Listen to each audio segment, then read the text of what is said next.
update for April 2014. I'm Megan Pembroke, Communications Director for the City of Everett. And each month we take some time to sit down with Mayor Ray Stephanson and talk about issues and projects that are important to you. Welcome, Mayor. Hey, welcome. It's spring. The days are lighter and longer. It's nice. It is. I know it's probably one of your favorite times of year. It is. And, you know, spring sort of, it's all about the promises of warmer weather and more things to do. And I have to admit, it is my favorite time of year. Well, Mayor, today I wanted to talk a little bit about our budget. I know our citizens have been hearing a lot about the work that we've been doing to work towards structurally balancing our budget for the long term. Right. So I'm hoping you can kind of give us an update on, first, the challenge the city is facing as far as revenue and our growing expenses in coming years. Absolutely. I guess first to describe sort of the structural deficit process, I mean, it's like, what does that mean? I think unless you're really into the budget world and sort of work with us every day, it's oftentimes probably people don't understand the full ramifications. So really, I think best described as we know going forward that our projections say that revenue is going to grow on average about 2.3%, and given our history with expense and what we know is ahead of us, that is projected to grow at about 4.1%. Well, obviously, I mean, if we were trying to balance our checkbook at home, we're going to see in a hurry that we don't have enough money to cover the bills. And so what this process is about is really trying to find the right balance between where can we be more efficient, where can we reduce expense, and looking at, and the way you do that obviously is you look at the services we provide, the programs that we have, and those programs are supported by city employees. So that's really where a lion's share of the cost comes from. And then to evaluate what's most important to our citizens. What is it that we're going to hear from the citizens, the employees, our businesses over the next 60, 90 days? And then towards the end of May, I think work that really needs to be completed by middle of June, we want to have a proposal that we can take to the council for their consideration that will bring that annual budget in the years ahead of us into balance on a structural basis. That doesn't mean that there won't be individual year challenges. Doesn't mean that we will always have, you know, sort of that gap to close. That's just part of life, and there's always things that are unexpected that we don't know about.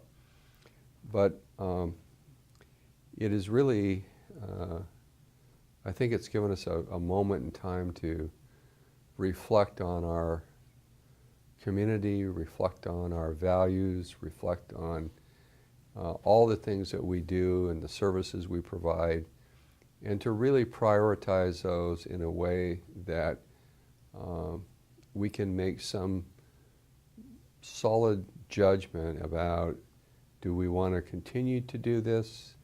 And if we do, is there, and we know what that cost associated with that is, and if there is a gap, is there a revenue source? And that revenue source, frankly, Megan, will come in a couple ways. It'll come through fees, and those fees could be fines and forfeitures. It could be, you know, increased fees for development, for business license, those kinds of things.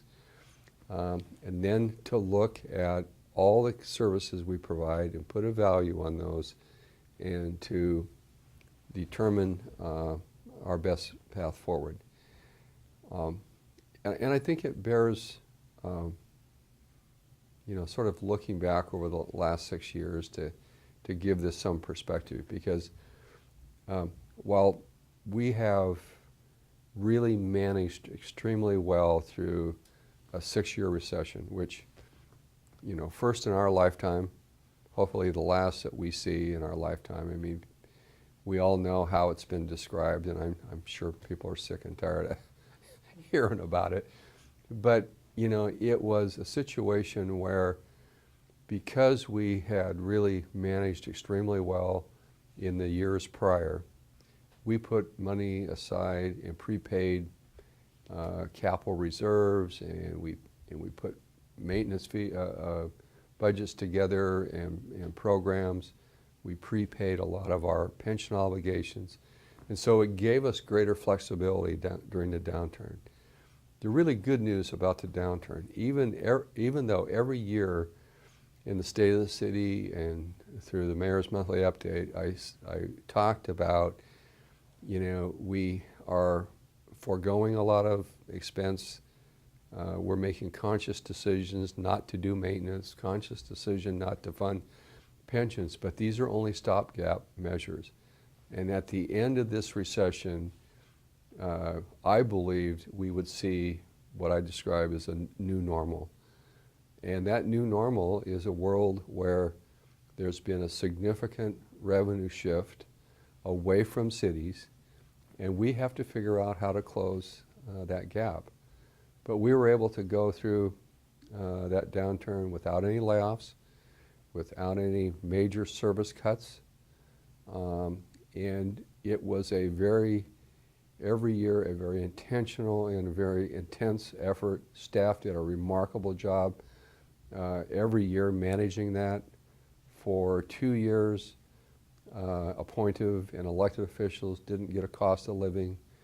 We implemented a 10% contribution for appointives, for medical, for appointives and electives. So, you know, we were taking measures that allowed us to balance, and we are required by law to balance, and we were able to get through that period of time.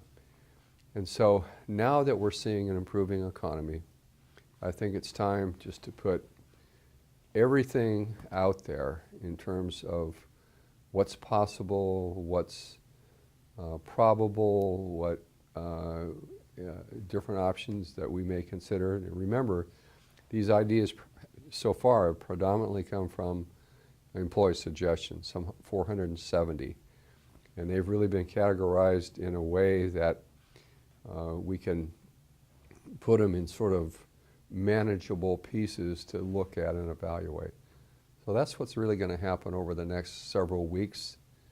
And I'm hoping that we have robust citizen input. I know our council will be being briefed and will weigh in, and we'll know their opinions. We'll have community outreach, and I know that information is on the web. I will do specifically, I'll be doing outreach to employees. So we're really trying to get as much information as we can as we formulate a final proposal. Well, thank you, Mayor. Yeah, and we will put that website as part of this program so people know where they can go and get more information, look through the list of options that was shared with council in early April, and find out how they can get involved. So thank you so much for this update. Yeah, welcome. We're going to take a quick break, and when we come back, we're going to talk about Everett Parks.